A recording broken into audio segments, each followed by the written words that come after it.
एक गांव में रहने वाले जौहरी परिवार पर दुखों का पहाड़ टूट पड़ा। जब जौहरी चल बसा, परिवार में अब 16-17 साल का लड़का और उसकी पत्नी रह गए। घर की आर्थिक स्थिति दिनों दिन खराब होती जा रही थी। एक दिन माँ ने बेटे को अपने पास बुलाया और संदूक से निकालकर नीलम का हार देकर कहा, बेटा, अब इसे बेचने के सिवा और कोई चारा नहीं है। इसे लेकर अपने चाचा जी के पास चले जा, उनसे कहना कि इसे बेचने में हमारी मदद कर दे। लड़का नीलम का हार लेकर चाचा के पास गया और उन्हें हार देकर माँ की बात दोहरा दी। लड़की का चाचा भी जौहरी था। उसने हार अपने हाथ में लिया और उसे जांचने परखने के बाद बोला, चाहूँ तो मैं हार अभी बेच दूँ, पर बाजार मंदा होने से सही दाम नहीं मिल सकेगा। मेरी मानो तो कुछ दिन रुक जाओ।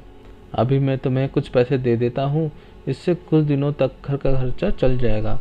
और हाँ, कल से मेरे काम में मेरी मदद करने आ जाना और काम भी सीख लेना।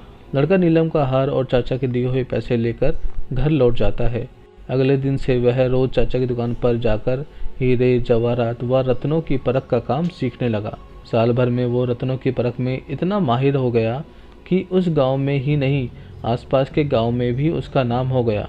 दूर दूर से लोग रत्नों की परख के लिए उसके पास आने लगे। एक दिन चाचा ने उससे कहा, बेटा ऐसा करो, अपनी माँ का नीलम का हार लेकर आओ।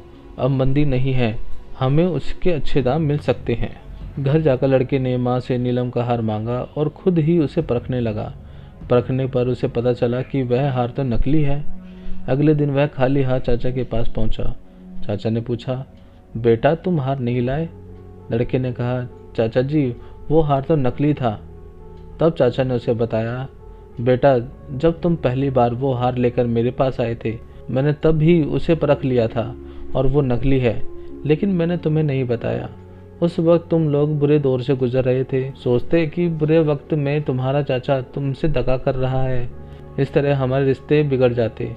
आज तुम खुद इस काबिल हो चुके हो कि खुद ही परख कर हाथ की असलियत पता लगा सकते हो। अब किसी और पर शंका करने का प्रश्न उठता ही नहीं है। कहानी से सीख, इसीलिए किसी भी चीज़ के बारे में सही तरीके से समझने के लिए उसके बारे में सारा ज्ञान या जानकारी जरूर हासिल करें।